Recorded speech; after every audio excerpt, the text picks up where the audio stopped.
Wow! I am absolutely loving Crash 4. It's about time. Yes, it definitely makes me want to tear my hair out, but I mean that in the best way possible. As a longtime fan but non-devotee, I was happy to hear that Crash was coming back, but it wasn't until I got my hands on a product that I realized how much I missed my old pal. Now, if you're unaware, Crash dates all the way back to 1996 and the original PlayStation. Not to mention, he pretty much put Naughty Dog on the map. Praised for its use of different perspectives, Crash was a 3D take on the classic platformer.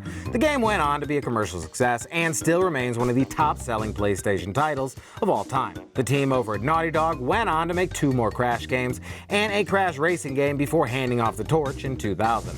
Since then, Crash has seen a multi-platform release, remaster of the 4 original Naughty Dog games, mobile releases, and finally a direct sequel in the form of Crash 4, It's About Time, a whopping 21 years later.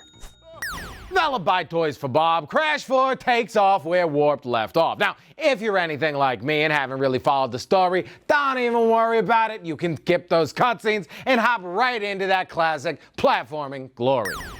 I say classic because it really does feel just like the original games, and I mean that in the best way possible. I forgot how much fun it is to try and collect all the boxes, how stressful it can be when you're trying to make a tight jump, how awesome it feels to slide down some vines, and how satisfying it is to clear a level. If you're like me and haven't played in years, the first thing you'll notice how crisp everything looks. Gone are the days of low-res textures and low polygon models. Crash and the environment look better than ever, dripping with high-definition colors. I chose to play the modern version, which offers unlimited lives, but you can also play in retro mode, which keeps the lives limited and makes you earn more by collecting Wumpa Fruit.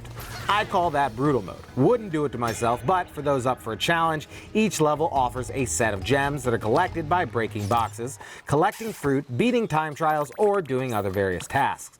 Collecting enough of these gems will unlock a special skin for you to wear, but we all know that it's pretty much all about the classic skin. Each of the 43 levels also has an inverted version, which mirrors the map and adds a visual filter. On top of the main game, there are 21 flashback levels, which are required by reaching a cassette tape on your first life. Everything is organized into different worlds, in different time periods, so there is tons of variety when it comes to both environments and enemy types. This game is packed with content. There are even some nice local multiplayer modes for up to 4 players. So you can have a great family fun weekend, or you can just duel it out with some of your buddies. The gameplay is top-notch. They brought back the traditional moveset with a few new bells and whistles to shake things up a bit. First off, you get these fancy masks that each affect different aspects of the gameplay. One can phase different objects in and out of reality, one gives you an ultra spin that can also be used as a jump, and another lets you slow down time. These are all acquired through gameplay and are more of an on-off kind of thing that's just attached to a certain portion of the map. They make for some really fun platforming and even show up during some boss fights. On top of masks, you can also wall run in later levels, and some even have you playing as different characters with a completely different moveset.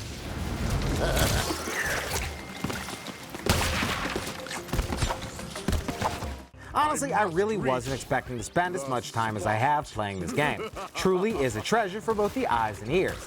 The variations in music across the worlds is great, and some is even tied to enemy and platform movement, which is a huge plus in my book.